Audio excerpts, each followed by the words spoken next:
സമസ്തയല്ലാതെ വല്ലാരും മറ്റാരും ഇവിടെ കാര്യമായിട്ട് ചെയ്തിട്ടില്ല. സമസ്ത എന്താ ചെയ്യാതിരുന്നത് ചോദിക്കണം. അതാണ് പ്രസക്തി. സമസ്ത എന്ത് ചെയ്തില്ല? സമസ്ത മുത്തദീങ്ങളെ വാഴ്ത്തിയില്ല. സമസ്ത മുജാഹിദ് ജമാഅത്തുകാരെ അനുകൂലിച്ചില്ല. സമസ്ത ജമാഅത്തുകാരുടെ പിന്നാലെ പോയില്ല. അതേപോലെ സമസ്ത അതാണ് ചോദിക്കേണ്ടത്. സമസ്ത എന്ത് ചെയ്തില്ല? അതിനാ പ്രസക്തി. സമസ്ത ചെയ്തതേ ഇന്ന് ലോകത്ത് മുഅ്മിനീങ്ങളുടെ ഇടയിലുള്ളൂ, മുസ്ലിങ്ങളുടെ ഇടയിലുള്ളൂ.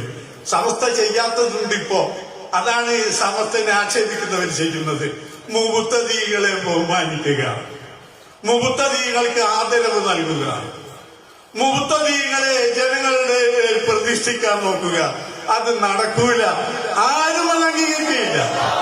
സുന്നത്ത് ജമാഅത്തിനെതിരെ മുബത്തദീകളുടേതായ സ്വഭാവവുമായിട്ട് ആരിവിടെ വന്നാലും അവർക്ക് നിലനിൽപ്പുണ്ടാവില്ല. ആരായിരുന്നാലും ശരി, ഞാൻ വിശദീകരിക്കുന്നില്ല.